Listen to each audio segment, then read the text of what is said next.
I went through a POC that included initially about 20 different products, and then I pared them down to about 6, then ran them through tests. Basically, we lined them all up and ran the tests.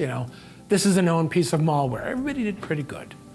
This is a modified piece of malware, maybe a 0-day. The window started moving in the direction of machine intelligence. And then I grabbed some stuff that was fresh off a couple of the malware sites where you can get samples from. I modified it slightly, stored it, and then brought it on board, and it should have appeared invisible. And the minute I tried to unpack it out of the zip file, bam, Cylance took it away. I couldn't even get it all the way out. Cylance grabbed it, threw it in quarantine, and that was the end of it. One of the great values about Cylance is not only does it do something unsafe, abnormal, or quarantine, it sizes up and scores the thing for you so you can look at it. It helps you look at things and understand where they came from, what they are, and what they mean. It helps us also size our response.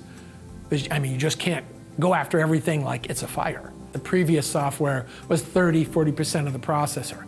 The only time Cylance ever really pegged the needle up to about 5 or 6% was doing the initial install and the first full system scan. Well, suddenly we gave them back 30% of the processor, which means for us as an ROI, there are a lot of machines that are not being decommissioned earlier.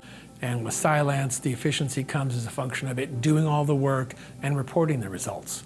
So I can think about it instead of trying to figure out what happened.